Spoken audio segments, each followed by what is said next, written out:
Bom, vamos ao outro movimento, o centrífugo da existência.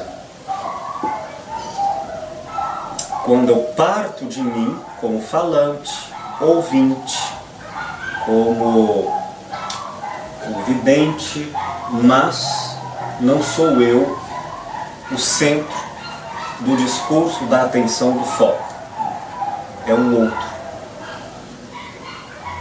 Esse outro pode ser uma pessoa, pode ser uma cultura, pode ser uma civilização, uma época.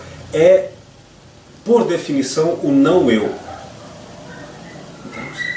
Pode ser um fotógrafo interessado muito mais, sem delimitar até o conceito do que ele está fotografando, mas é o fora dele. Percebe? Recíproca de inversão é uma conversação em quaisquer linguagens que comunica com um outro ser. E quando eu me refiro ser, eu estou me referindo à consciência. Consciência, com o qual você diz, você vive e eu vou ao seu mundo vivo. Eu não faço recíproca de inversão com uma pedra. Conceitualmente aqui em filosofia clínica, eu faço recíproca de inversão com um ser que eu reconheço nele vida e consciência, mesmo que não consciência humana. Por exemplo, uma planta. Não como objeto, feito esse copo. Pode ser uma planta como um copo, como um objeto inanimado, né? Mas eu estou me referindo a uma planta que tem sede, que tem sol, que tem necessidades que são vivas e que, portanto, eu estabeleço com ela uma relação viva. Não é objetal. Há pessoas que têm recíproca de inversão com seres em coletividade, não tem uma consciência individual, como um formigueiro, como um cardume. Né? Ir ao outro. Neste caso, esse movimento, essa extensão da consciência começa da minha fala. Mas cuidado, há falsas recíprocas de inversão. Que é quando eu falo do outro apenas enquanto a mim me cabe de interesse.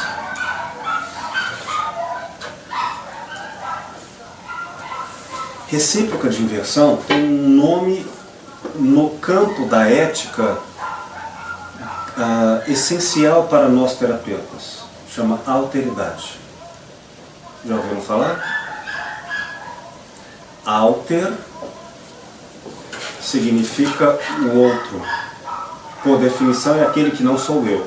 Nem sei quem você é, mas sei que não sou eu. Então quando eu falo do outro, eu não falo a partir do outro. Eu falo a partir de mim. Entendem? Não tem como eu olhar para a Eliane e falar a partir dela. Porque então eu presumiria que eu conheço o eu dela pelo lado de dentro, na fonte viva de manifestação. O que eu posso dizer é, eu vou em direção a ela cada vez mais me afastando de mim. Então eu vou em direção a ela, entre parênteses, o não eu. Quem é a Eliane por si mesma? O maior possível do meu menor julgamento. Então se eu disser assim, a Eliane é uma pessoa boa, ela é uma mãe, muito boa para as filhas. Isso eu já estou fazendo a partir de mim, dos meus critérios de julgamento, do que é mãe, do que é ser bom, de quaisquer outros elementos, entende? Mas eu estou tentando falar dela. Como é que eu farei isso? Basicamente dizendo, ela é isso? Não. Ela é isso na medida em que eu me esforço para vê-la com os olhos dela, não com os meus. Mas ao final de qualquer julgamento de alteridade, eu tenho que dizer, ainda que eu considere verdade o que eu estou dizendo, isso é que eu creio que esteja lá, vindo de lá, ser uma boa mãe.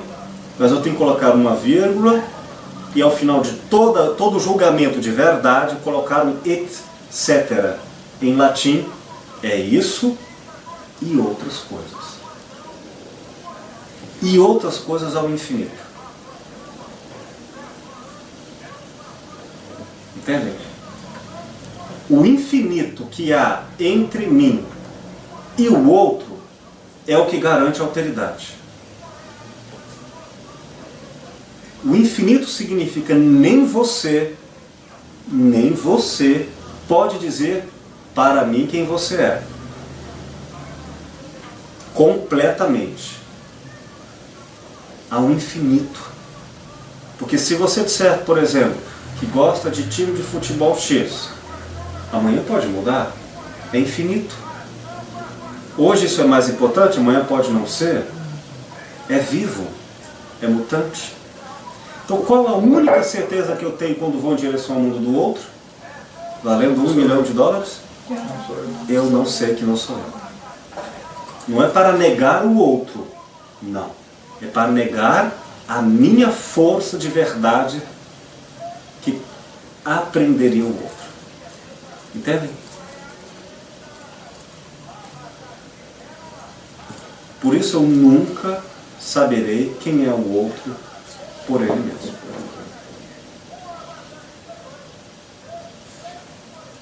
Como então eu posso conversar com alguém legitimamente, com um amor recíproco, se eu nunca alcanço o outro?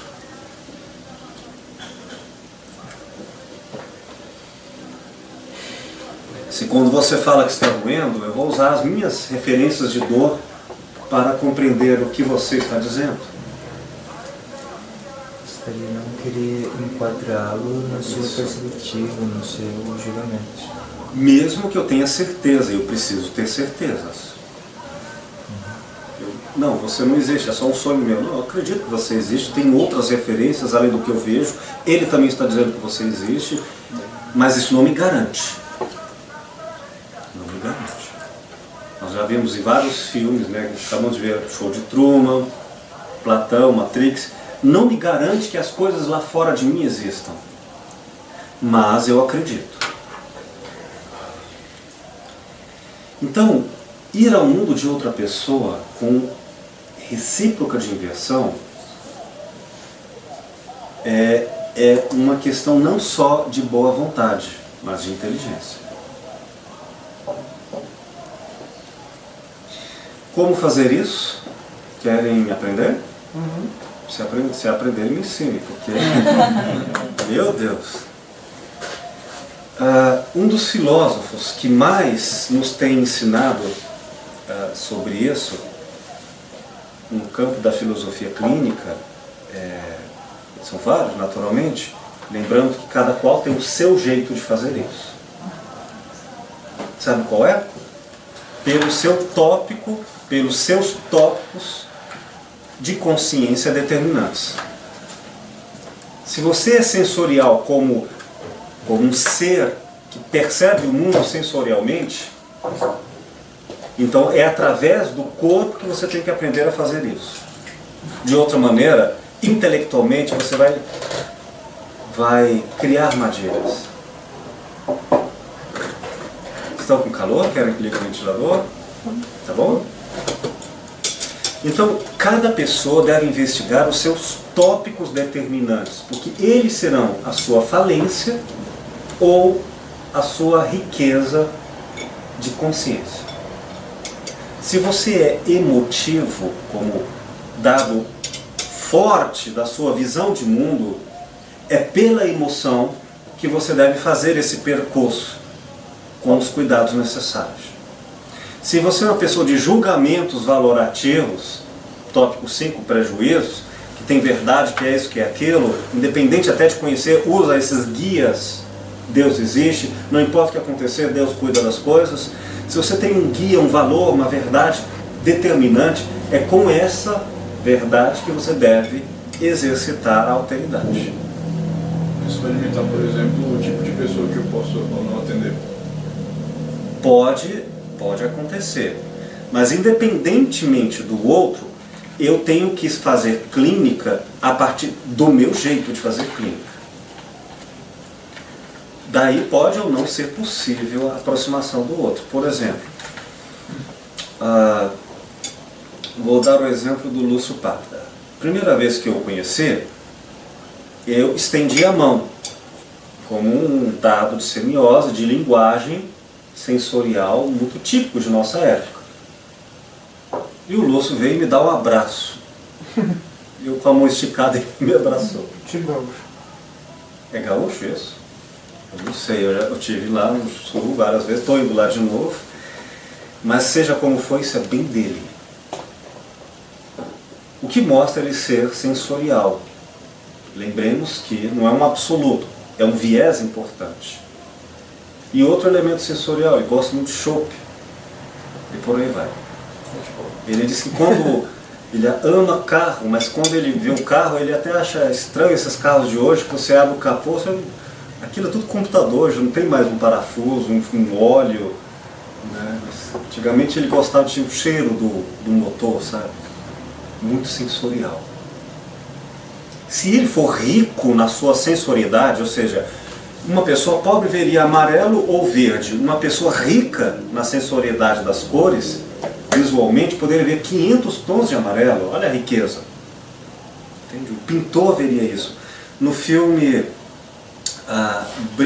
Brinco de Pérola,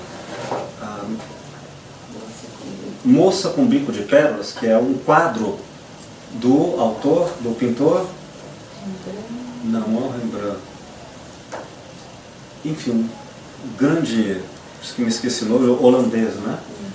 Um grande pintor.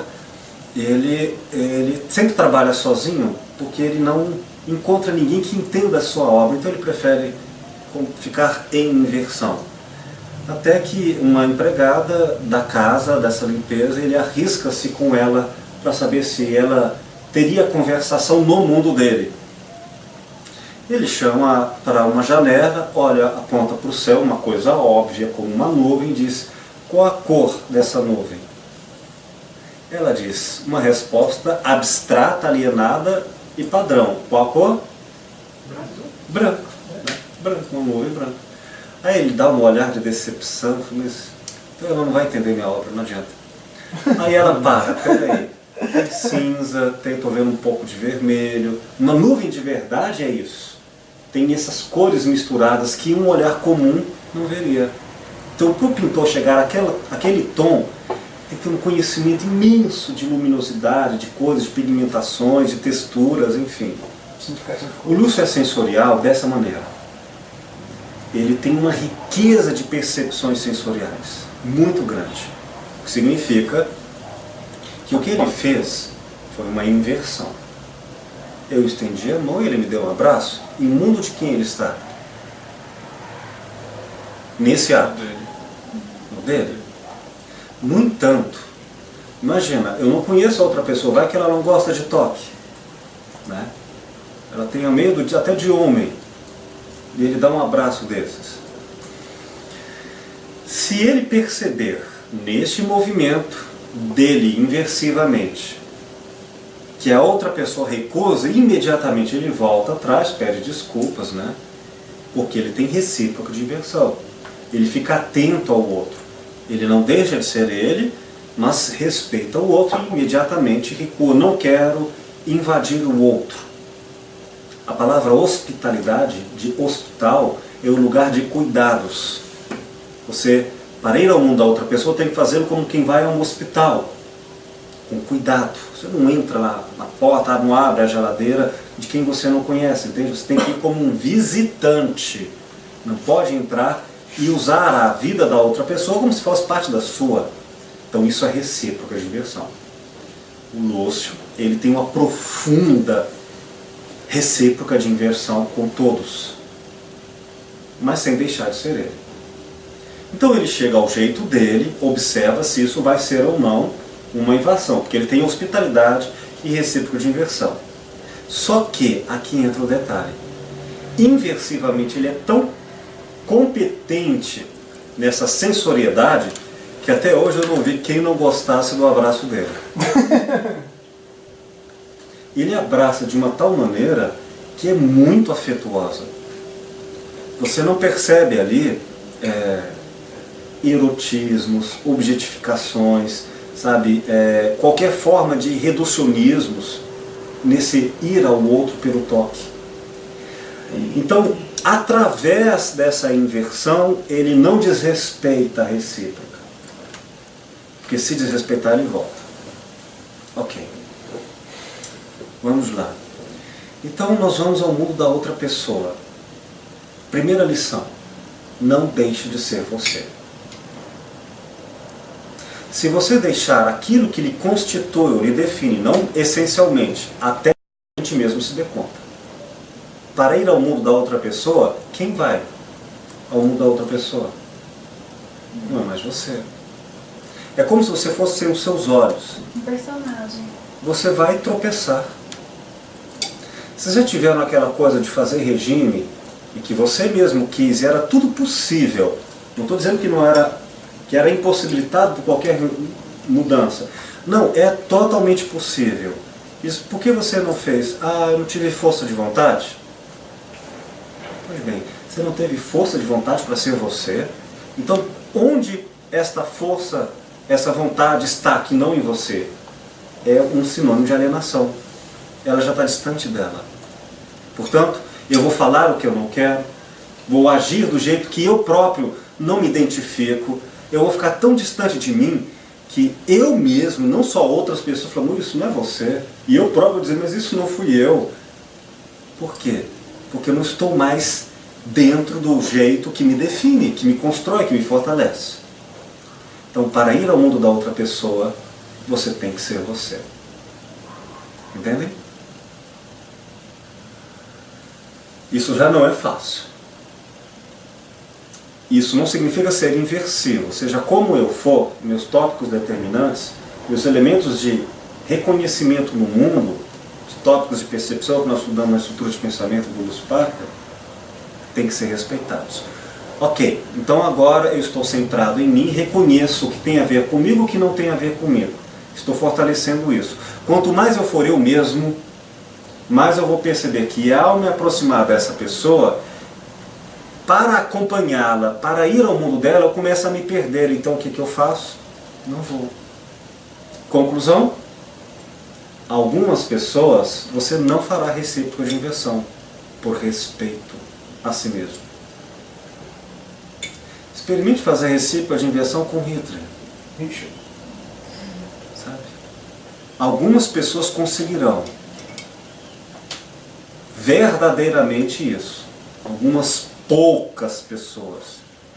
Porque aquela que vai ao mundo do Hitler sendo nazista, não faz recíproca. Faz inversão compartilhada. Compreendem? Entendem? Concorda com a mesma perspectiva. Cada um fala de si e ambos dizem, eu concordo com você. Você é inteligente. Não. Eu não conseguiria.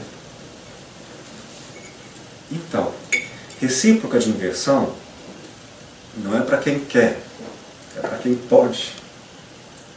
E você tem que reconhecer os seus limites. E esses limites não são apenas de vontade, mas de cognição também. Eu vou tentar entender uma pessoa que vive em estudos avançados de física quântica nível 4. Sei lá o que é isso, eu não aprendi nem a tabuada depois do 7, imagina isso. Então não adianta, ela vai explicar para mim matematicamente o que é isso, o que é aquilo. Para eu ir ao mundo dela, exigiria conhecimento matemático. Porque eu não vou ao mundo dela afetivamente se o mundo dela é intelectual e esse viés eu não vou, entende? Não é só desejo, é também uma competência que às vezes é possível ou não. É claro que ela pode ser um grande gênio da matemática, mas eu ser capaz de ir ao mundo dela pela emoção dela, é possível? Sim. Mas se ela quiser me tratar matematicamente com discussões, isso então não. Pois bem. Então agora eu vou ao mundo de outra pessoa.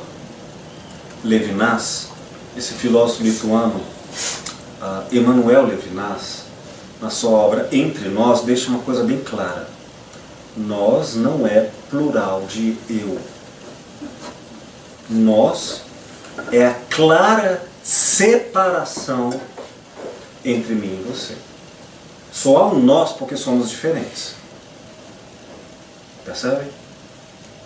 Nós implica somos diferentes. Nós não é o homogêneo. Nós é o heterogêneo. Nossas diferenças conversam. Respeitam-se e conversam.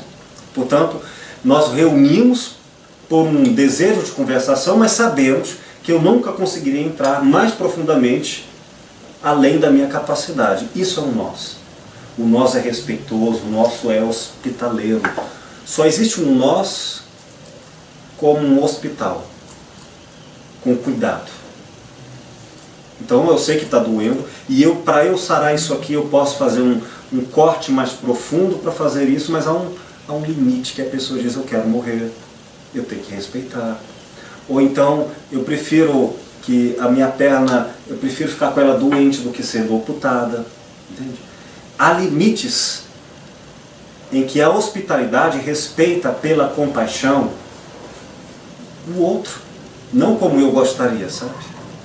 Há pessoas em que a doença é melhor do que a saúde como forma de vida.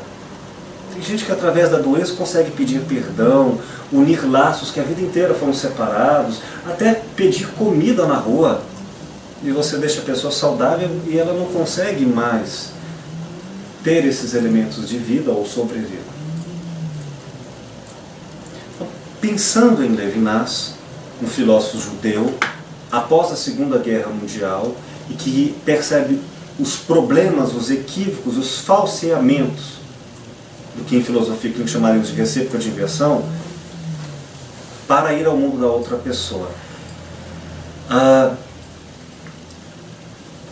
Eu vou utilizar uma releitura de Levinas a partir de um querido amigo, o Weber Lima, também colega da filosofia clínica, e estará conosco amanhã no Café Filosófico discutindo sobre neurologia e filosofia clínica. Em 4 passos para desenvolver as características da alteridade. Querem anotá-las? Porque desenvolvê-las, percebê-las e os limites de cada qual para esses passos, aquele que desejar fazer clínica deve exercitar isso frequentemente. 4 passos para o desenvolvimento da alteridade. Aqui vamos chamar também de recíproca de inversão.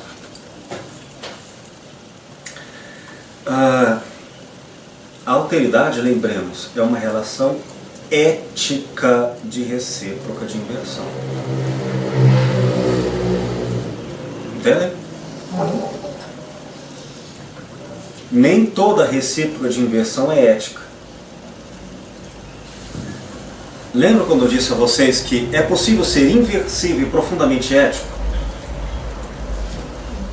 Deixa eu trazer...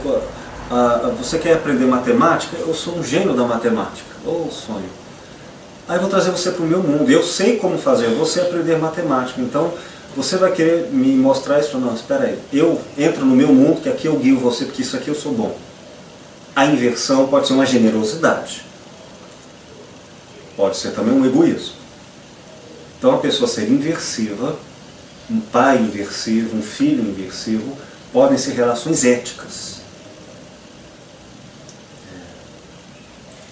Agora eu vou mostrar como a recíproca de inversão pode ser antiético.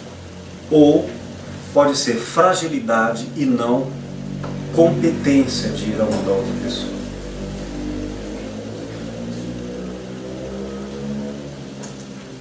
Tem gente que aprende língua estrangeira com a maior facilidade do mundo, que causa uma inveja na gente de morrer. Nunca ouviu falar nem na dicção de outra língua. Passa um mês lá no outro lugar, outro país, volta falando a língua. É uma esponja.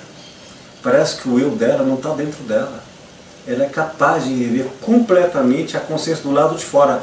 É o do lado de fora que vai dizer quem ela é.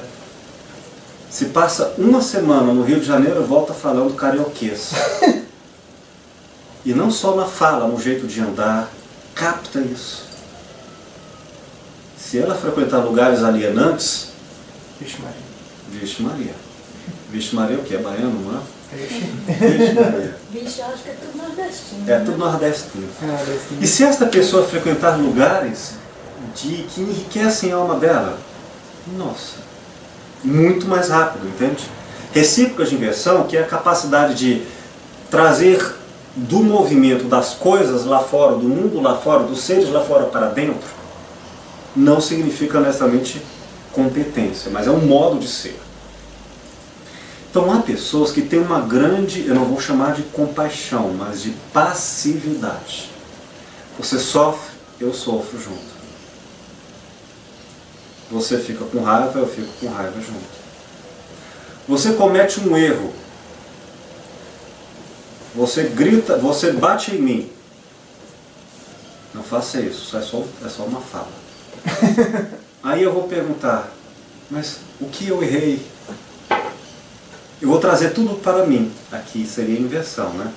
A pessoa que faz recíproca de inversão, ela se coloca tanto no lugar da outra pessoa que pode não colocar na essência da outra pessoa, supostamente, e não diretivamente o que da outra pessoa, mas vai justamente no lixo, no tóxico dos pensamentos, dos valores, e capta tudo isso.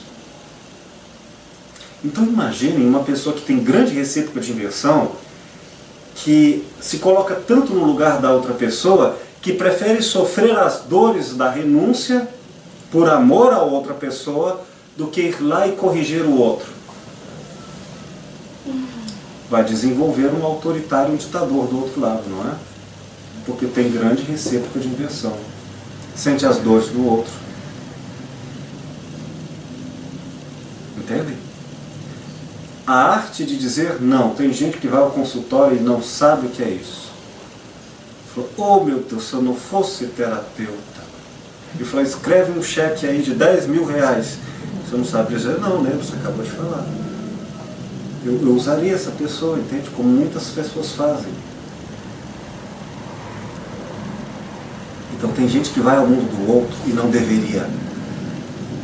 Porque isso é sua fragilidade. Recíproca de inversão é isso. Tem gente que sente a dor da outra pessoa, se comove e não deveria. Está claro que recíproca de inversão pode ser fragilidade e não alteridade? Entenderam a diferença? Entendeu, Altair?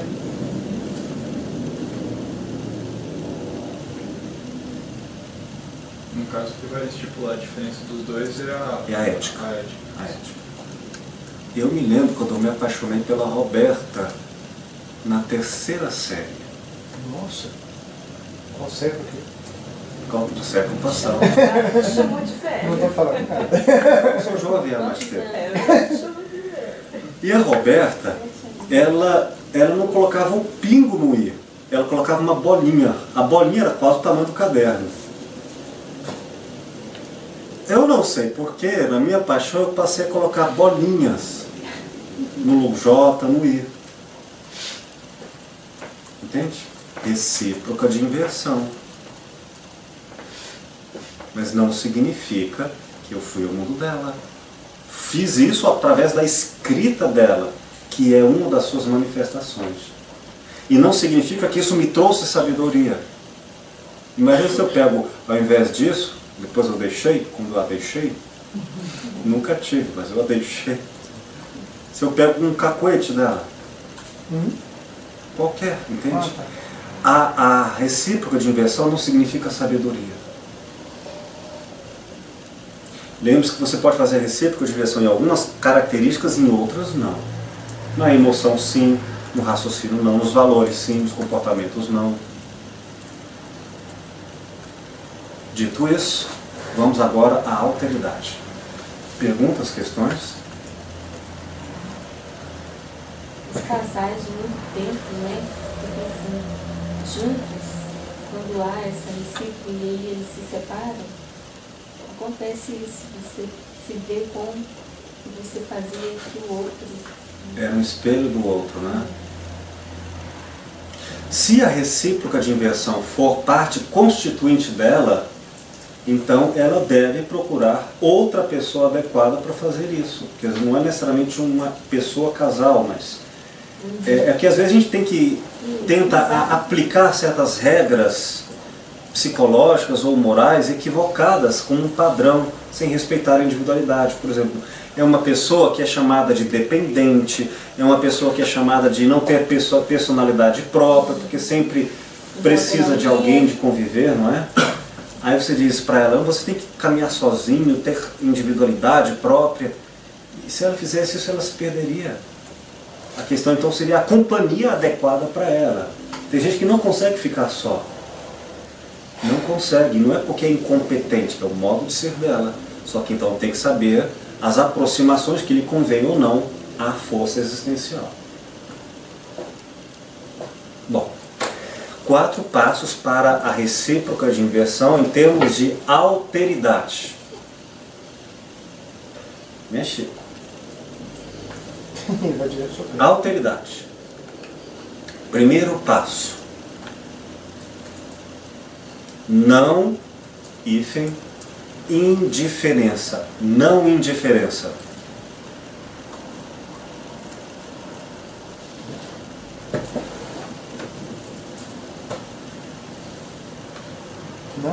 Não indiferença.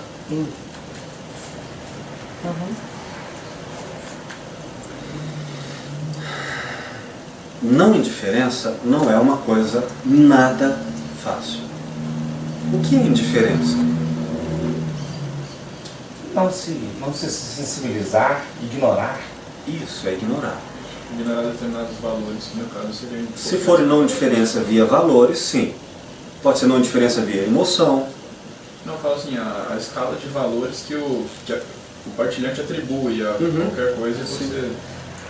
É que a axiologia, que é o estudo dos valores que o outro tem na relação da clínica, pode não ser o tópico determinante. Eu posso ser não indiferente às suas emoções, não aos seus valores, entende?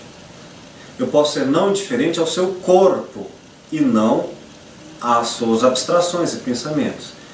Esse não indiferente é as várias manifestações do fenômeno humano. Claro que se eu for não indiferente, ou se eu for indiferente, é em algumas características, predominantemente. Indiferença é não notar a existência do outro, não notar a percepção do outro. Ora, se eu não notar a sua percepção, mesmo como fenômeno se manifestando à minha frente, por exemplo, eu não notar este copo, estando à minha frente não é por falta de visão. É porque o conceito de copo não está sendo utilizado. Se eu estiver com o conceito de bolo, eu localizo o que é bolo, o que está no bolo, o interesse pelo bolo, eu vejo o bolo como recorte conceitual. Vou separar a linha do desenho do bolo fenomenologicamente, e o que não for bolo não vai me interessar. Eu estou vendo, mas não vai me interessar. Então serei indiferente. Não quer dizer inexistente. Está claro? Indiferença, traduzindo filosoficamente, é quando uma coisa é óbvia. É óbvia. Está na minha frente, mas eu julgo segundo o que é óbvio.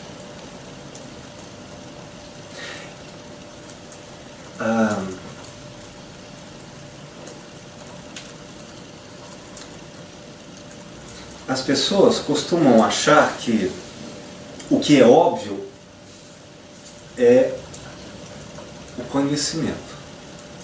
Tipo, é óbvio isso. Isto é, todo mundo sabe que isso é verdade. É tão óbvio que é obrigação saber disso, não é isso? O óbvio é tomado como conhecimento. Mas desde que surgiu a filosofia, o óbvio é o afastamento do conhecimento. O óbvio, ao contrário, é a aceitação de um dogma, de uma verdade estabelecida e que eu não questiono mais por mim mesmo. E que eu aceito esse padrão como válido por si mesmo. O óbvio é sinônimo de um preconceito dogmático. Quer um exemplo? É óbvio que o lugar da mulher é na cozinha. E para a mulher isso era óbvio, décadas atrás. Para o homem, para muitos, era óbvio. Era tão óbvio que então não estava diante de um fenômeno único. Se todos dizem que isso é a verdade estabelecida, então pode estar na minha frente, eu não vejo. Mas aí vem uma revolução sexual, uma revolução econômica, e de repente o mesmo fenômeno deixa de ser óbvio. O fenômeno, o fato, não mudou. O que mudou? O fim da obviedade. Mentalidade. A mentalidade, a concepção de vida. Que questão se dão aquele ênfase em universalidade, tipo, todos os homens são iguais? É uma mentira, né? Então, é um outro óbvio. Os universais são obviedades. Platão e Aristóteles chamam esse óbvio de o comum, o perigo da filosofia, o dogma, e vão criar um conceito filosófico de admiração, de espanto, de estranhamento, e dizer, você só faz filosofia quando, apesar de lhe oferecerem um copo com água, você se pergunta, mas o que é um copo com água? Quem não faz filosofia, mas que pergunta óbvia, o filósofo, no entanto, ele tenta perceber quais os julgamentos de verdade que estão por trás dessa afirmação. E ele acaba descobrindo que quase tudo o que nós chamamos de obviedade, nós nem sabemos do que estamos falando. Né? Então é aquela coisa, você me ama, tá? Se sim ou não, que importa? Se eu não entendo o que é amor, mas amor é óbvio. Se você for discutir aquilo, a coisa vai ficar mais ou menos assim, você sabe do que eu estou falando, mas eu não sei mesmo, nem esclarecer. Você não me deixa em paz, mas o que é paz? Para com isso, você está me irritando com essa pergunta. Então eu sei o que é, mas não compreendo o que sei. É óbvio. Não indiferença é o quê? Nunca ver as coisas como óbvias. Para desenvolver a alteridade, eu tenho que me dar conta de que eu vejo o outro segundo as coisas que para mim ou para a minha cultura são óbvias.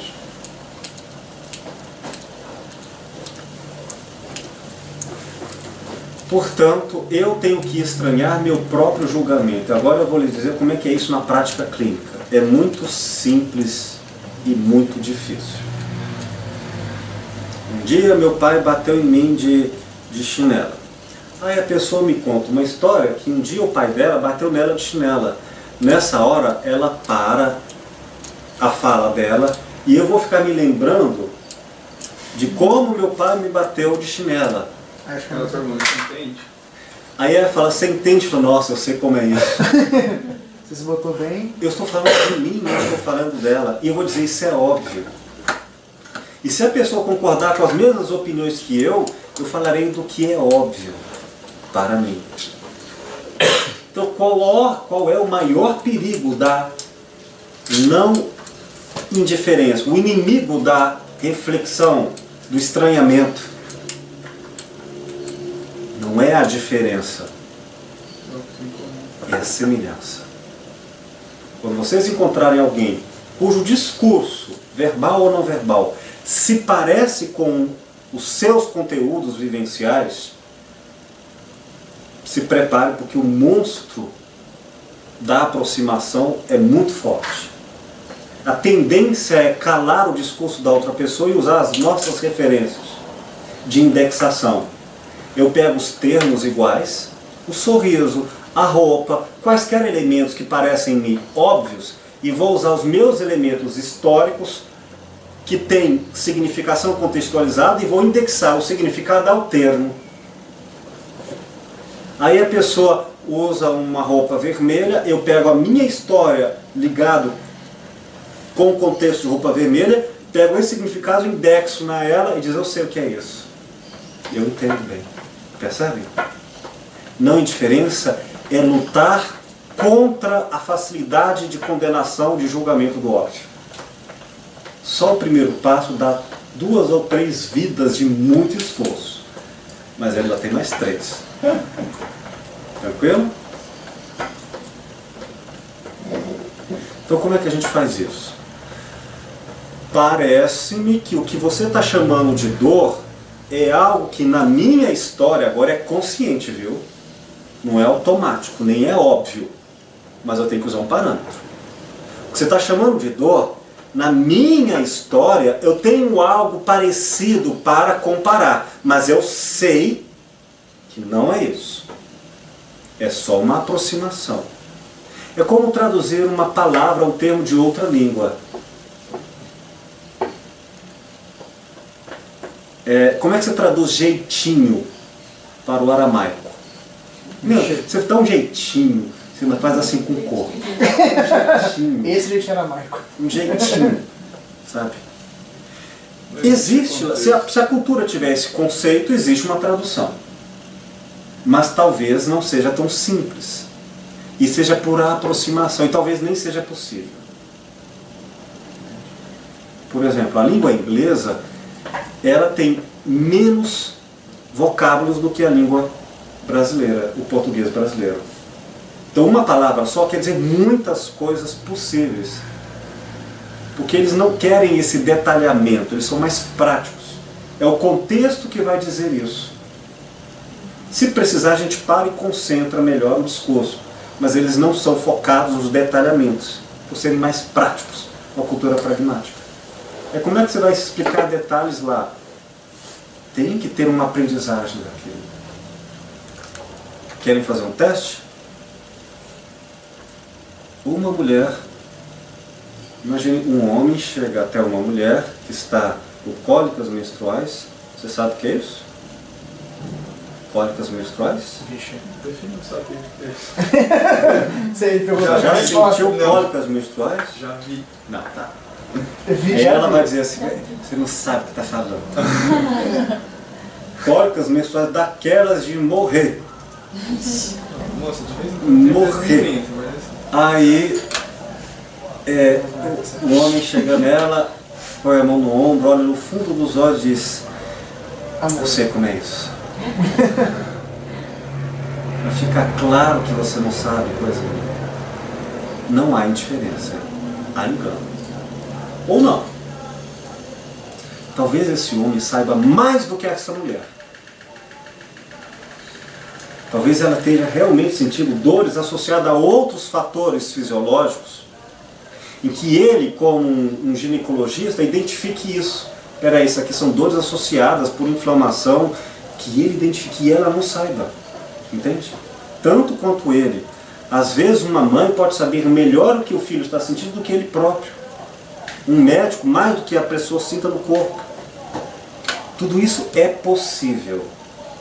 O fato é que se essa mulher vai achar estranho um homem dizer que sabe como é isso, quando outra mulher, Marisa, de mulher para mulher, né? De uma mulher para outra mulher disser eu sei como é isso, ela vai ter a crença de que finalmente foi compreendida, porque são iguais, são semelhantes. E com o homem houve possivelmente mais alteridade do que com ela. Cada qual dizendo eu sei como é isso, falando de si próprio. Duas inversivas falando de si mesmos, dando a impressão de que se conhecem. Elas estariam sendo indiferentes.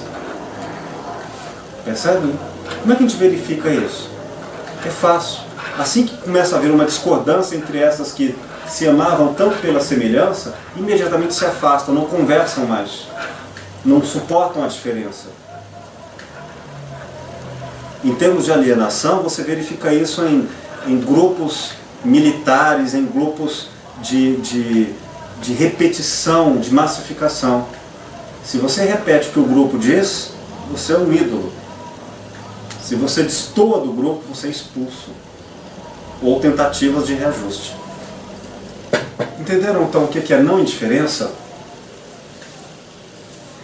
é perceber que há entre você e a outra pessoa um abismo de aparências que tem que ser investigadas. Espera aí, você falou que apanhou do seu pai, então me explica melhor como é que é isso. Porque meu pai me bateu e doeu muito. Tá, me explica melhor como é que foi isso. Sabe o que é? Aí ela vai dizer assim, porque até que doeu muito a chinelada, mas dói muito mais um pai não entender uma filha. Ah, então essa dor física tem muito mais um elemento moral de incompreensão de um pai. Agora já é diferente da sua que eu tive com meu pai. Se parece na semelhança, na superfície, na hora de aprofundar, você verifica a diferença. Então, por que pareceu? Por falta de aproximação, a profundidade, interesse filosófico em ir além das aparências. Ninguém é nem parecidamente igual, exceto quando a gente está só na superfície. Então, quer se aproximar profundamente de alguém, veja o quanto são diferentes. Na dúvida, casa para ver. Se aproximam porque são iguais, gostam das mesmas coisas. Ai, você é tão inteligente, não sei o quê. Até seu carro é igual ao meu. Eu falei, eu nem me conhece, está procurando semelhanças, então não está afim das diferenças. Quando elas surgirem, vão ser brigas. As diferenças. E como nós administramos isso. Tranquilo? Esse é só o primeiro passo. Quer um intervalozinho para o segundo? Pode ser. Um intervalozinho. Muito bem, queridos. Então, falando sobre a alteridade, nós apresentamos o primeiro passo da alteridade, que é uma recíproca de inversão madura, sábia e ética, que na clínica é feito ao modo de cada pessoa. O primeiro passo, portanto, que nos referimos há pouco, você está em frente à filmadora. Obrigado por avisar. Pode levar o bolo para lá também. Dizendo que uma coisa não é óbvia, que eu não posso ser indiferente a ela, eu tenho que perceber-lhe a diferença. Temos que investigar o que nos tornaria mais indiferentes. Por exemplo, num filme de detetive, em que se procura o possível suspeito, certas capacidades investigativas contra o óbvio são acordadas. Outras permanecem dormindo, entendem? Uma pessoa que está interessada em investigar as emoções, como uma amiga minha relatou uma entrevista que ela leu de um certo ator das novelas brasileiras, bem conhecido, não sei quem, em que ele dissera que era muito difícil ele manter um relacionamento autêntico com uma mulher, porque ele logo quando vê uma parceira chorando ou rindo, ele saca, ele percebe que aquilo é falso, no sentido não de cínico, mas é um jogo. E ele está cansado disso. Uma representação. É uma representação social, comum de todas as pessoas, e não é autêntico, não é legítimo, não é profundo. E diz, eu sei, isso é meu mundo, eu percebo isso. Então é difícil um sorriso autêntico, verdadeiro, um choro nascido do drama pessoal de fato e não por clichês tão comuns. É difícil. Então, quem tem a capacidade de perceber para além do óbvio, em alguns pontos pode não ter em outros, entendem? Enfim, seja como for, o caminho do primeiro passo é feito ao modo de cada uma única pessoa. Mas neste ponto está claro? Podemos ir ao segundo? No segundo passo, deixa-me dar um exemplo final do primeiro tópico, primeiro passo para a alteridade, inspirado na obra de Levinas, traduzindo em termos clínicos. A atriz Camila Pitanga, muito conhecida no Brasil, uma mulher considerada bonita nos padrões brasileiros, e além de bonita, famosa, seria facilmente reconhecida, não ficaríamos indiferentes a ela, pelos nossos próprios desejos de apropriação. Uma fotografia, um desejo de consumo, de aproximação qualquer. Pois esta mulher, em cara limpa, sem nenhuma maquiagem, sem nada que escondesse quem ela revela em seu rosto. No entanto, vestiu uma roupa de limpeza, dos faxineiros de limpeza de um importante shopping center em São Paulo. E passou uma tarde inteira no shopping, como faxineira, no salão principal, e só foi reconhecida 1 ou 2 vezes. E na frente das pessoas ela não era vista. Não estamos falando de alguém que estava escondido, mas no centro do salão. Quando ela retirou a roupa de faxineira, ela foi imediatamente reconhecida, já vestida de uma maneira galante, como a atriz a pedir autógrafo e toda a multidão em torno dela. Ou seja, não é por algo estar à nossa frente que nós a vemos. Estar à nossa frente, nós não a vemos para além do óbvio. Entendem? E o que é óbvio? Um campo de interesse por semelhança inversivamente. Se eu estou interessado, repito, no bolo, o restante desaparece, mesmo que esteja na minha frente, não está no meu conceito. O conceito de Camila Pitanga não cabe entre mulher famosa e erótica no conceito de uma faxineira. Portanto, até a beleza física, se vamos usar esse elemento estético de aproximação, só é possível no conceito de mulher em nível social, classe média para acima, quando essa mesma dita beleza estética vai para uma classe social econômica abaixo da classe média, a beleza já não é vista, ela é indiferente. Logo, eu não posso argumentar que ela é bela em si mesma, mas ela é bela associada a uma obviedade de valores sociais e econômicos. Percebem? Portanto, o que nos permite ver algo não é a presença dela, mas aquilo que para nós é óbvio ou não. Entenderam? O milagre não precisa de ser um ato que se nos mostra, precisa apenas do santo para vê-lo, ele já está aí. Bom, segundo passo para a alteridade. O primeiro é não indiferença, o segundo é aceitação da diferença. Aceitação da diferença.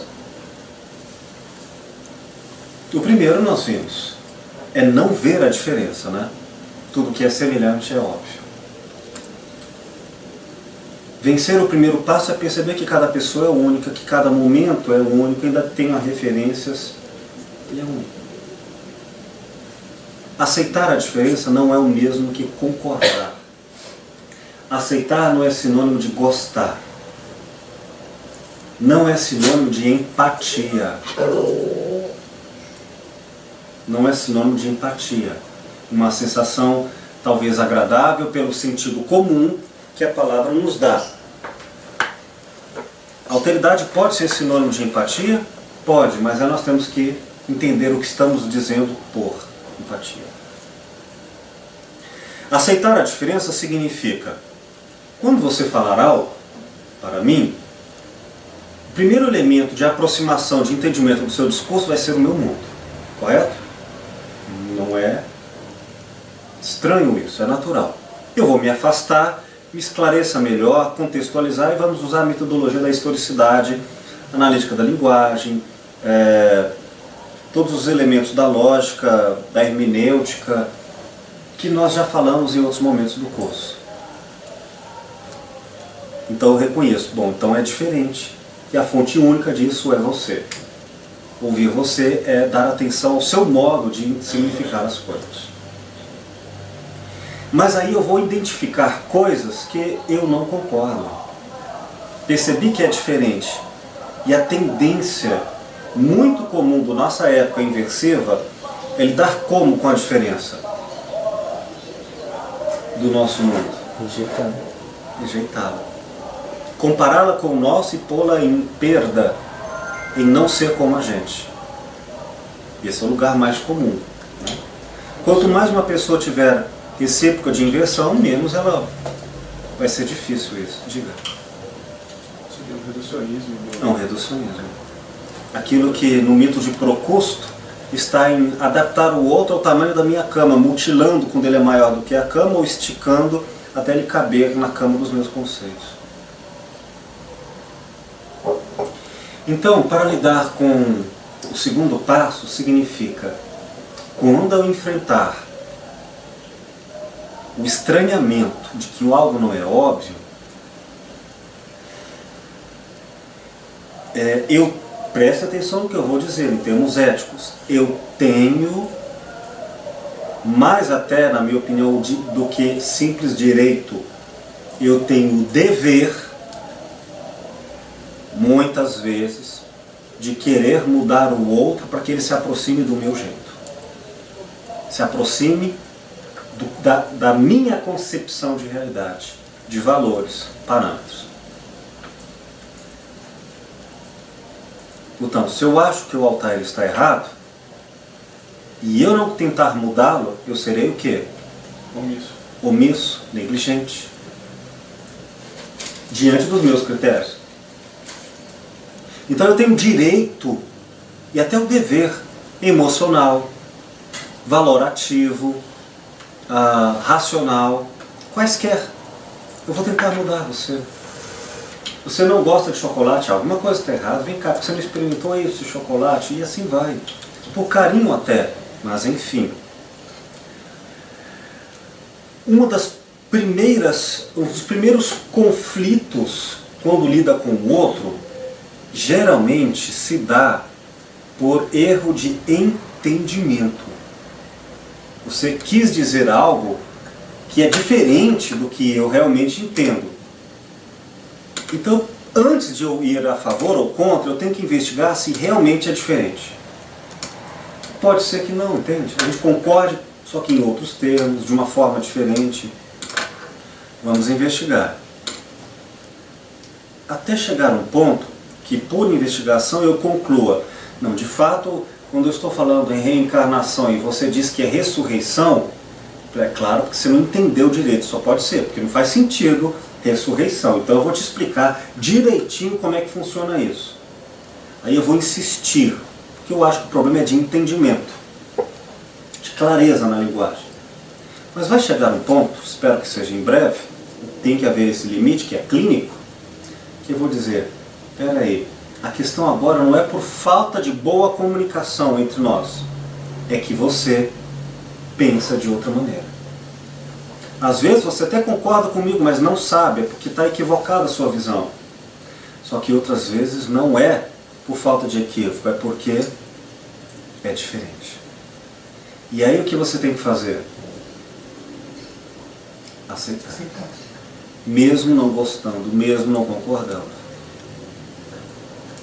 Então o conflito é inevitável na maioria das vezes. Você não concorda comigo? Você não entendeu o quanto isso é importante, o quanto... Porque se entendesse, muitas vezes o outro, de fato, você estava certo. Imagina educar filho para escovar os dentes. O outro não entende como eu entendo. Eu entendo que ele quer uma coisa e não quer outra, quer o imediato, não quer a consequência, mas ele quer a consequência. Tem esse conflito. Mas se chegar ao ponto, e agora, para terminarmos esse segundo ponto, em que houve clareza suficiente da nossa diferença, e eu perceber que nós somos diferentes, aí eu devo respeitar essa diferença e, se for o caso, me afastar. Porque o conflito é quase inevitável entre pessoas que se aproximam porque se gostam e até se respeitam. Conflitar é aprender com essa diferença, é a dialética, entende? O a favor, o contra disso, cada qual desenvolve perspectivas que esse conflito traz. Mas se isso for violência, é o momento em que não quero mais saber de respeito entre nossas diferenças. Eu vou destruir você se não concordar. Esse é o momento de se afastar. Então não confunda o conflito, que é tenso, ético. Não existe ética sem conflito, entende? Senão todo mundo seria igual. De violência. Percebem? Aí você aceita, não gostando, concordando, mas aí você aceita. Dúvidas sobre o segundo ponto? Não. O segundo também não é fácil, viu? E o conflito, que é ético, O conflito é diferente de violência. O conflito é quase inevitável entre o diálogo entre as diferenças. Você discorda de mim e eu acredito que eu preciso mostrar para você isso, você o mesmo para comigo. Poderia usar entre aspas saudável? Pode usar saudável, pode usar ético, enfim, quaisquer critérios. No campo da filosofia clínica usamos a ética. É ético o conflito. Não haver o conflito quase sempre significa alienação. É passividade, cada um vai procurar o seu grupo e não há movimentações de crescimento, de amadurecimento. O segundo passo, então, é aceitar a diferença. Aceitar tem sinônimos, tolerância, respeito, depende muito de como cada qual aceita, né? Às vezes a aceitação implica afastamento. Eu aceito, mas não posso conviver com isso, sabe? Ou o outro aceito e posso conviver com isso. Mas dado o segundo, a aceitação não quer dizer que seja fácil. Tem para mim, e posso dizer, e digo com muita satisfação, que depois de conhecer mais de filosofia, e principalmente depois de cursar filosofia clínica, e é a minha questão que o primeiro passo, a não indiferença, é uma coisa que é natural, mas depois que você aprende desse primeiro passo, o segundo passo, a aceitação da diferença, para mim se tornou muito fácil e eu aprendi a desenvolver isso. Estávamos até comentando aqui agora, questão de situações que a gente já ouviu e passou, a questão do filho, que a gente tem muito diálogo. E ela concorda nesse sentido. Ela mesma já comentou que eu evoluí para esse ponto. Discuto até um certo ponto. Chego num certo ponto, eu aceito e me afasto para evitar. Então, eu particularmente digo que tem uma dificuldade? Tem. No primeiro passo tem, no segundo tem. Ela comentou que para ela o segundo é mais difícil. Agora, para mim, depois que eu aprendi o que é alteridade, eu consegui praticar. Então, esse segundo passo para mim, hoje, é uma facilidade. Mas depois que eu aprendi. Então, queridos, observem que com algumas pessoas terão mais facilidade de terem alteridade, com outras não. Numa época sim e outra não. São elementos vivos, né? Com alguns assuntos sim, com outros não. Mas enfim. O segundo passo, bom, então detectamos que somos diferentes, sabemos o limite de conviviabilidade e agora entra de fato a conviviabilidade. Estar junto da diferença. Acreditem, isto não é fácil. Conviver sabendo que tem uma televisão, um controle remoto e ao mesmo tempo um quer ver programa de futebol e a outra novela. Não é fácil. Já aceitei, já reconheci, já respeito essa diferença, já não é óbvio, mas não é fácil. Pelo menos para muitos. Para outros isso é muito tranquilo, né? O terceiro passo, eu vou separá-los segundo o professor Weber e o professor Luiz Ignatz, que tentam fazer essa adaptação de Levinas para aspectos práticos da ética, em 3 palavras, em 3 conceitos. Eles chamaram de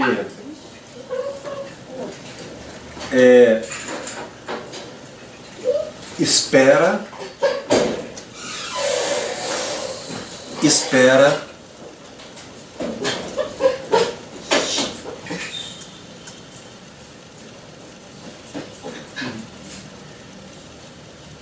doação, espera, doação. Observem. Vamos a esses 2 primeiro. Eu permito interromper. Nós falamos o 1 da não indiferença, o 2 da aceitação da diferença, e você fez uma citação em conviver com a diferença, e eu anotei como 3. Exatamente. É isso. E agora você está destrinchando. E esse 3, esse terceiro passo, é espera, doação e concessão, o ato de ceder. Os 3 juntos, simultaneamente. Doação, concessão e espera. Uma vez que você já está lidando com a diferença evidente, tá? Já não mais mascarada. Ok? Doação, concessão e espera. E espera. Doação, um ato de generosidade. Concessão, o ato de ceder diante de um conflito, de uma disputa. E espera, um ato de paciência, de demora. Pois bem, vamos lá.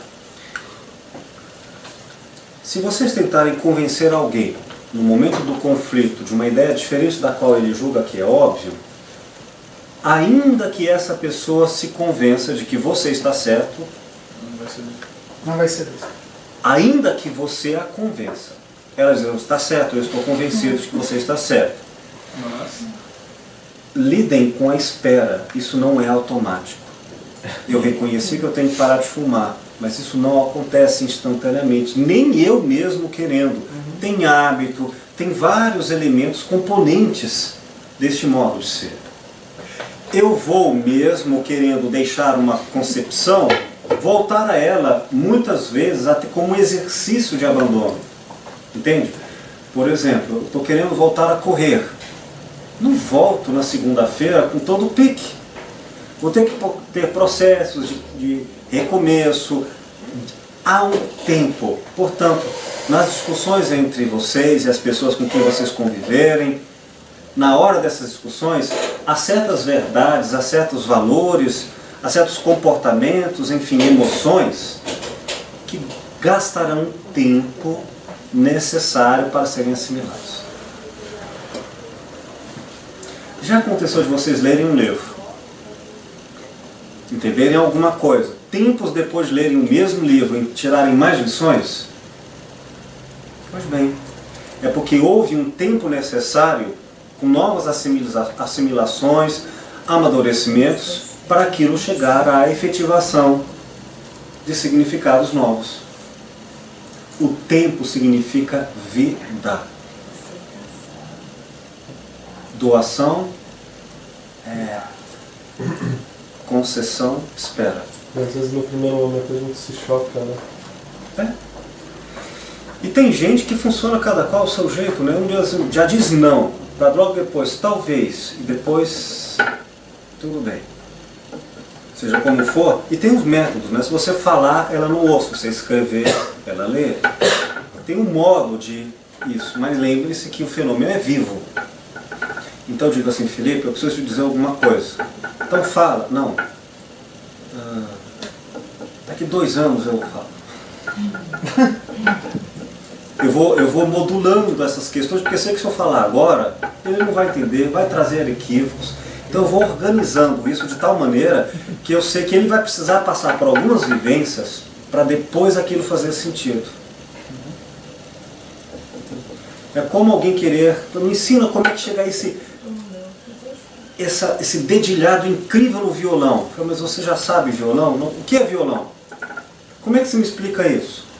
Eu vou te explicar, mas você sabe que há um tempo para que as palavras sejam significadas. Então, eu quero dialogar com você. Eu sei que esse diálogo vai gastar um tempo de vida, percebe? Eu vou esperar você cair para depois entender mais um conceito, para fazer sentido com o outro. Então é um tempo. Você quer ter esse tempo? Não, não quero. Então volta para a inversão. A terapia exige esse tempo. Às vezes você tem até a verdade pronta para dizer para a pessoa, mas sabe que não pode. Que é preciso um tempo de assimilação por caminhos diferentes do que o terapeuta percorreu. Seja como for, um dos elementos da alteridade, o terceiro passo, é trabalhado a partir da noção de paciência. Segundo, concessão. O ato de ceder, para uns é fácil, para outros não é. Ceder não quer dizer concordar, viu? Ceder significa, se está numa relação de disputa, às vezes perder é a melhor forma de ganhar a longo prazo. Eu estabeleci isso na minha obra, na parte final, dizendo algo assim: se eu quero, acredito, estou fortemente convicto a querer lhe dizer algo, lhe convencer de algo, pelas mesmas proporções, na mesma intensidade, com os mesmos critérios, eu tenho que dar a você o direito de me convencer também. Ah não, só eu quero convencer. Não há alteridade. O ato de ceder tem que acontecer na relação. E se a outra pessoa não ceder, pode haver alteridade? Pode. De mim para com ela, não dela para comigo, entende? O fato de eu ceder não significa eu concordar. Às vezes eu cedo no sentido de não inflamar o discurso que já perdeu a capacidade de diálogo, de criticidade, de criatividade na conversa. Eu cedo como uma forma de usar outras linguagens. Cedo no intelecto, mas trabalho nos afetos. Cedo não nos afetos, eu não gosto e não vou ceder, mas trabalho no nível do comportamento, das ações. Entende? É quando a tensão deixa de ser produtiva e ceder se torna uma forma de dar mobilidade quando a relação ficou entravada. Entendeu?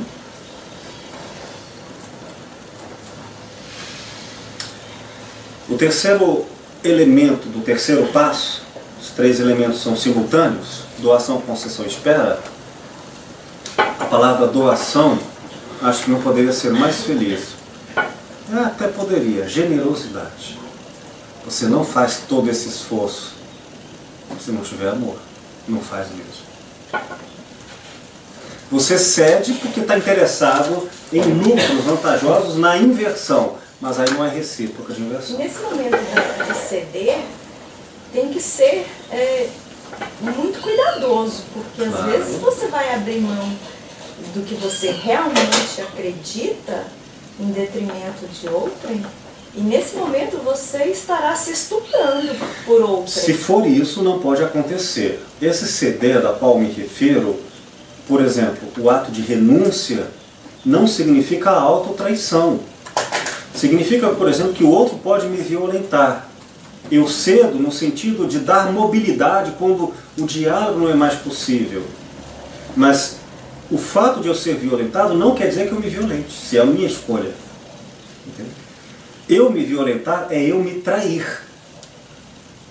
Então, o outro me violentar, para mim pode ser mais fácil do que eu próprio me violentar. Por amor eu faço isso. Mas se eu me trair, se eu me abandonar para ir ao mundo da outra pessoa, já sabemos que não teremos alteridade. Haveria a recíproca de inversão que levaria à desestruturação da pessoa. Como eu disse, tem gente que sofre pela dor da outra pessoa enquanto deveria ser capaz de dizer não. E não sendo capaz de dizer não a outra pessoa, só piora a relação dela e da outra. Recíproca de inversão, vai ao mundo da outra pessoa, mas perde o próprio. Então, recíproca de inversão não é alteridade. Na alteridade, eu não me traio. Mas lembremos que eu não estou partindo de que eu sou a verdade absoluta. No convívio com o outro eu vou percebendo, eu julgava isso, agora eu penso de outra maneira, então me atualizo no processo. É conflito, portanto é mudança. Então é preciso amor. Amor aqui, gente, doação não é sinônimo de gostar. Porque se você só for ao mundo da outra pessoa enquanto gosta, e não gostou, você se afasta, você tem a inversão. De vez em quando a gente passa umas coisas para entender assim, em termos de relação. Uhum. Quando é concessão e quando a gente pode entender de concessão e renúncia. E compreensão também. Lembremos que os termos não têm significados em si mesmos. Os termos têm significados no contexto e cada pessoa é que vai nos dizer o que ela entende por isso. Eu aqui estou usando o termo renúncia como um sinônimo de alteridade. Eu não me afasto do que eu acredito, mas me abstenho de conflituar-me com o outro, porque neste momento eu preciso deixar que ele manifeste para haver movimentação. Do contrário, se eu usar as mesmas forças com ele, não vai haver conversação. Gandhi, por exemplo, entendia que para despertar numa conversação o senso de justiça do outro, era preciso dar a outra face, literalmente. E somente assim ele iria perceber que estaria sendo mal. De outra maneira ele não perceberia. Então, através da minha renúncia, eu conversaria com ele, por amor a ele, o reconhecimento de que ele está errado. Dizer isso só aumentaria a disputa. Eu discordo de você, ele diz, eu também. Então eu aceitarei essa conversação pela renúncia. É um dos vieses, né? E lembremos, tem coisas que para um seria muito renúncia e para o outro fazer a mesma coisa não é sacrifício nenhum. Então, amor não é sinônimo de gostar. Amar significa, apesar de ter dor, de ter desconforto, interessa-me com toda a alma que você fique bem, fique subjetivamente bem. Isso é o amor. O terapeuta não tem que gostar da outra pessoa no sentido de concordar com ela, com a religião dela, com o partido político dela, com os gostos dela, mas ajudá-la em ser ela no mundo dela, mesmo não concordando. Desde que esse discordar ou concordar não há agreda, senão ela diz, a terapia não é mais possível. Entendem?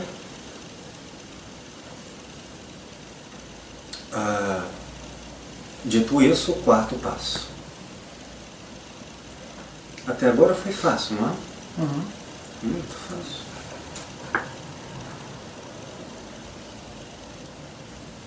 O quarto passo é tornar-se diferente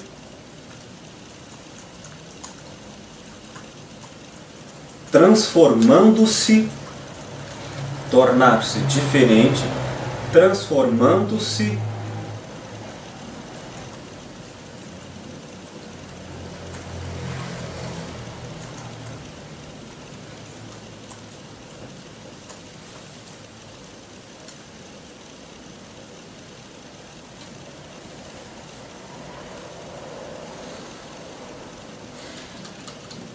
por meio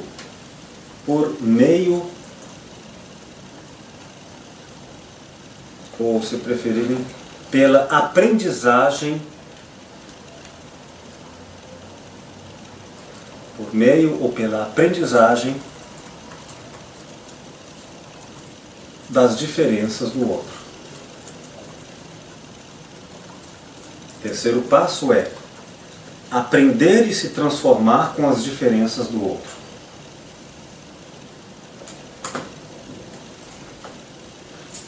Quem copiou desde o início a frase? Eu cometi um erro aqui e tive que... Tornar-se diferente, transformando-se por meio ou por aprendizagem das diferenças do outro. Acertei?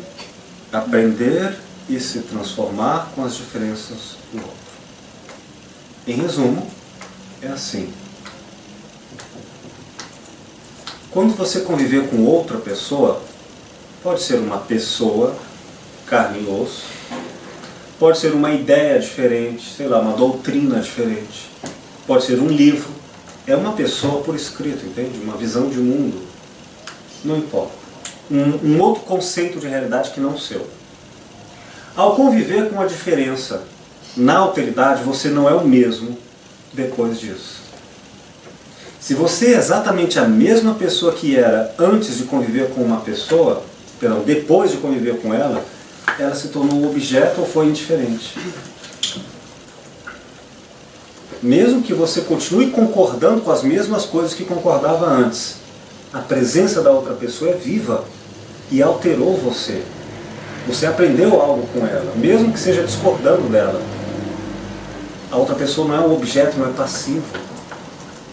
Se não houve conflito com a outra pessoa, se não houve aprendizagem, escuta, se não se deu conta de que o outro era vivo, você não foi a algum lugar. Sabe aquela coisa de 3 beijinhos sociais? Não faz diferença nenhuma. Conviver com alguém é não ser a mesma pessoa. Ler um livro, qualquer livro, realmente pensando e aprendendo com essa diferença, é não ser a mesma pessoa depois de cada livro. Isso é fácil? Tem hora que a gente, pelo amor de Deus, eu vou ficar só um tempo comigo, porque é muita mudança, é muita aprendizagem. Imagina então o que é fazer clínica. Cada pessoa trazendo lições, vou dizer, meu Deus, com que facilidade essa pessoa perdoa. Meu Deus do céu. Eu fico encabulado com isso. E outras vezes, essa pessoa faz coisas tão escandalosamente de maneira mais difíceis do que eu. Gente, quantas coisas. Como é aprender com a vida de outra pessoa? E é rico isso. Imagina, vocês não aprenderam muito com livros? Lembra da historinha do lobo mau, tal? Aprendeu que tem um caminho perigoso e outro caminho que é melhor? Imagina aprender com um livro vivo da pessoa.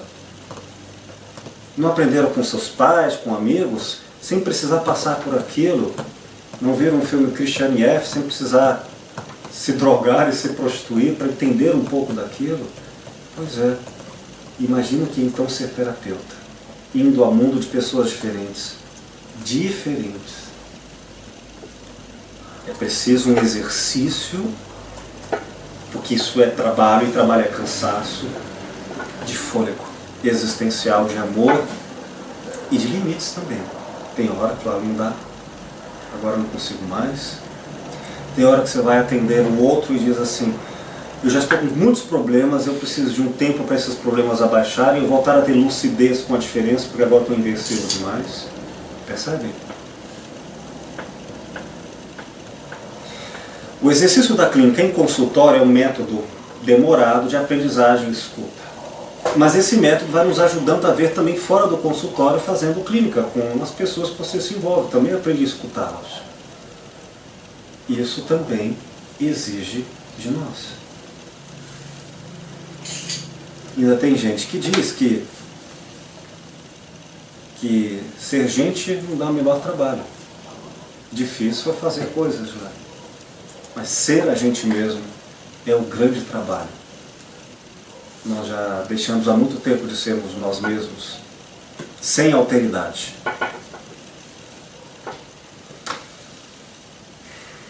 Perguntas, questões, queridos? Você voltou a dizer, é difícil. Sim, é difícil, não é fácil. Mas eu estou chegando à conclusão e levo a questão para todos. Acho que o primeiro passo é realmente a gente saber, né? Procurar o conhecimento nesse sentido, compreender, entender essa situação, e aí é que entra o difícil. Talvez o conhecimento e o entendimento não seja tão difícil. É o que eu estou identificando, que eu não acho difícil. Isso mas é assim para praticar, você, sim. Para outras pessoas pode ser o inverso. Sim, eu estou falando de mim, okay. e compartilhando com todos. Então eu entendi o seguinte, que eu consegui saber, através do curso, eu consegui entender, compreender isso. Agora eu vou concordar a dificuldade de praticar. Porque eu já aprendi, mas realmente, quantas vezes eu me deparo e falo, nossa, o que eu estou fazendo? Aí eu tento voltar atrás. Ou seja, incrustar isso em mim, viver assim, 100%, se fosse possível, não sei, realmente está longe, eu acho. Então, aí entra, eu estou querendo dizer que o difícil que você cita, que eu estava não vendo isso, agora eu estou vendo. Lembrando que a filosofia clínica, fazer terapia é bom para algumas pessoas, para outras, isso até as feriria, sabe? Querer praticar alteridade com elas. Algumas pessoas gostam do rebanho, ficam no rebanho. Sair de lá é até uma violência, trazer lucidez a elas. Meu Deus. Eu tenho duas questões, não com relação aos 4 passos específicos, mas com a questão da alteridade Vamos e lá. duas situações. Uma, no caso, o altruísta, no preconceito que nós temos do altruísmo, ele seria inversivo ou seria uma recíproca inversão? Porque no caso ele está sendo altruísta por um conceito próprio, então ele trata bem o que está em volta, mas por um conceito interno. Querido, lamento frustrá-lo, mas não tem como responder no abstrato. Eu tenho que investigar como para cada pessoa, em seu contexto, o termo alcançaria significado, né? Para algumas pessoas o altruísmo será legítima alteridade. Para outras pessoas o altruísmo será a maneira de ser inversiva. Imagina uma pessoa que vai cuidar dos meninos pobres como uma forma de entender que não é pobre e reconhecer o quanto tem e não o outro. O pobre é só um elemento de uso como objeto para se destacar. Que bom que eu tenho as coisas, sabe? Vou ensinar para os meus filhos quanto que eles dão valor, mostrando que não tem, mas não vou ao mundo das outras. Então tudo isso é possível, já que em filosofia clínica, se eu me afasto da clínica, eu perco a filosofia. A outra questão é com relação à postura que o psiquiatra no filme Gênio Indomável tem com o... O Will. Isso, tem com o... Isso, no caso ele convence o rapaz no final pelas coisas que ele viveu na vida dele, comparando isso com o... Ele é o terapeuta. Isso. Com o adolescente. No caso foi uma inversão que ele fez, ele levou o garoto para o mundo dele e através do próprio mundo dele ele convenceu o garoto, porque no mundo do garoto ele não conseguia fazer nada, que era o que os outros psiquiatras faziam, tentavam entrar no mundo dele para convencer ele lá dentro, só que lá dentro ele era indestrutível. Pois é, como eu disse, é possível ser ético através da inversão, é possível ser ético através da recíproca de inversão. Na alteridade, nós fazemos os dois, na medida em que eles cumprem esse propósito de despertar a pessoa do assunto imediato, que é um problema específico, e irem para o assunto último, que é se fortalecerem. Aí, para ver a alteridade, às vezes eu tenho que levar a pessoa a ser mais inversiva, ou mais em recíproca de inversão, na medida em que isso é clínico, é terapêutico. Mas o caso foi isso mesmo que ele fez. Até onde eu me localizo, sim. Quando ele, por exemplo, vai explicar para o garoto que o garoto não, o Will, né, o gênio da matemática, era capaz de falar tão racionalmente bem sobre a vida das outras pessoas, com escárnio sobre elas, é porque ele não tinha sofrido por amor diante do outro. Então ele era capaz de racionalmente agredir o outro, porque nunca teve alguém que amasse e que sentisse a dor dessa pessoa amada. E aí o terapeuta mostra que ele teve isso com a esposa dele, traz o Will, a personagem, para o sofrimento dele inversivamente, como uma forma de alteridade, de levá-lo a sair do seu mundo, quer dizer, fazer recíproca de inversão. Ele, o terapeuta, usa de inversão para fazer recíproca de inversão no partilhante, no caso no paciente. Leva ele para o seu mundo. Aí quando o devolve, depois dessa experiência, desse conflito, aí ele já não é mais a mesma pessoa que era antes, ou seja, houve alteridade. Né? Gente, na teoria isso tudo é muito bonito, viu? Na prática é assim, a gente vai aprendendo e vai compartilhando. Isso é filosofia clínica. Tudo bem? Só com a experiência vem a sabedoria. Oi? Só com a experiência que vem a sabedoria. Outros com a sabedoria vem a experiência. Pois é. Eu vou deixar para concluir esse tópico, uma fala do querido Lúcio sobre a alteridade e nós terminamos essa nossa vivência. Bom dia, Adelor. Prazer ouvi-lo, fique à vontade. Obrigado. Estou retornando de Florianópolis e já arrumando as malas para partir em direção à fronteira com a Argentina, onde tenho aulas no final de semana. O ambiente nos aeroportos é curioso depois do acidente que houve. Para muitas pessoas parece que aquela confiança que havia, uma confiança muito baseada também na reforma que fizeram nos aeroportos, lojas novas, restaurantes novos, isso para muitas pessoas deu a impressão de que as pistas também estavam em boas condições, de que tudo estava bem do lado de fora. E pelo que se viu, não é bem assim a situação. E é curioso, o ambiente, para muita gente, não está bom dentro dos aeroportos. Vai ser preciso agora, talvez, um bom tempo para que as coisas voltem proximamente ao que era antes. Adelor, hoje vamos conversar um pouco sobre essa questão de ir ao mundo das outras pessoas. A partir do que houve com o nosso presidente lá no Rio de Janeiro, a vaia imensa que ele tomou, e claro que ali há vários fatores que a gente deve considerar, quem estava vaiando o presidente, né? Provavelmente não é o público que vota nele, também o fato do nosso presidente não estar tão acostumado a esse tipo de manifestação democrática e outras coisas mais, que levaria essa conversa muito longe. Mas a partir daí, algumas coisas a gente pode pensar sobre essa questão de ir ao mundo das outras pessoas.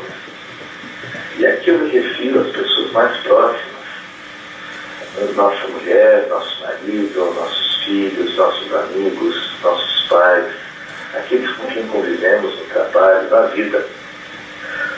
Olha, a primeira questão que se impõe logo de cara é que muitas pessoas não querem nos receber no mundo delas. E isso é um direito inalienável de cada pessoa.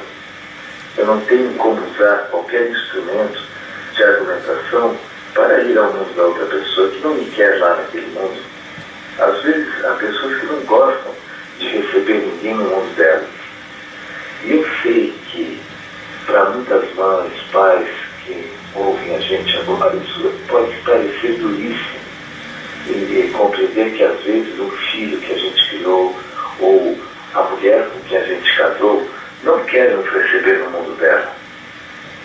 Claro que, às vezes, é exatamente por isso que a relação é boa, porque nós jamais fomos ao mundo da outra pessoa. E o dia que formos e entendermos a intimidade dessa outra pessoa, talvez aquilo que ela sentia por nós, a segurança que ela tinha, o carinho e tudo mais, talvez isso evapore. Alguns até dão nomes para isso, como manter o mistério, manter certas questões assim, não em aberto, porque é como Deus lá no filme A Luz do Dia. Aristófanes, filósofo, ele colocou numa peça de teatro dele chamada As Vespas, ele ridicularizava as coisas, essas vidas invindas através dos tribunais lá de Atenas. No entanto, Adelor, quando a outra pessoa quer nos receber, como é que a gente faz para ir até lá? Será que existe uma fórmula pronta? Nós chegamos a uma livraria, agora terá a Feira do Livro aí em Santa Catarina. Você vai à Feira do Livro e encontra N títulos de autoajuda, como se relacionar, como o que dizer, o que não dizer. Mas eu pergunto, será que há de fato uma fórmula pronta? Pessoalmente eu acredito que não há mais. O ser humano não é como um Volkswagen que sai em série da fábrica, todos no mesmo formato, cor. A gente vê nos livros muitas vezes que para ir ao mundo do outro, das outras pessoas, eu tenho que ir com respeito, com carinho, com bondade. Ora, mas muitas pessoas, se eu fizer isso, elas tomarão como negligência. Você vem dessa maneira afetada, dessa maneira que não tem nada a ver. Para algumas pessoas, ir ao mundo delas é chegar criticando, por exemplo, como um pai que vai no apartamento do filho mas que sujeira, né? Que tá isso aqui. Nossa, que poeira, se você não limpa lá nunca esse apartamento, que bagunça. Pois alguns filhos, ao invés de se sentirem acuados com isso, se sentem amados, se sentem respeitados e bem. Quer dizer, não há uma fórmula mais pronta para a gente ir ao mundo da outra pessoa. Eu preciso compreender como é essa pessoa. E outra coisa, às vezes, compreendendo, eu é que não quero mais ir ao mundo dela. O que é um direito meu, não há mais uma regra aqui, né? Muitas vezes se torna desinteressante. E claro, há fatores aqui que eu devo considerar, assim, eu estou indo ao mundo da outra pessoa. Será que eu não vou acabar gostando tanto do mundo desta outra pessoa que o meu próprio mundo vai estar desinteressante e eu mesmo não queira voltar para casa? Isso acontece muito, não é? Jorge Amado, em mais de uma obra dele, coloca essa situação curiosa, aliás. E quando a gente chega de fato ao mundo da outra pessoa, o que fazer lá? Como proceder no mundo que não é meu, que é da outra pessoa, é o mundo da minha mulher? Engraçado, eu vejo que alguns se comportam como poceiros. Depois que estabeleceram amizade, acham que ganharam direitos naturais, podem usufruir desses direitos, podem jogar verdades na cara da outra pessoa, podem criticá-la da maneira que quiserem, como, sabe, se comportam no mundo do outro como se fosse o próprio mundo. Rapidamente esquece que lá as coisas não são mais dele mesmo. E por último, a questão do ir embora. Olha, muita gente na vida sabe como chegar até as outras pessoas, mas não sabe como permanecer e sabe menos ainda como ir embora. É interessante, muitos dos nossos ouvintes que nos acompanham podem ver isso no trabalho, nas amizades, em casas deles. Há pessoas que simplesmente desaparecem, como se evaporassem. Outras não sabem ir embora sem causar uma briga primeiro, um mal-estar. Como ir embora da vida das outras pessoas? Observe como esta outra pessoa, onde eu estou, que não é meu mundo, faz para deixar com que alguns que chegaram lá possam partir. Há muitas maneiras. Algumas pessoas permitem que a gente parta, deixando parte da gente com elas.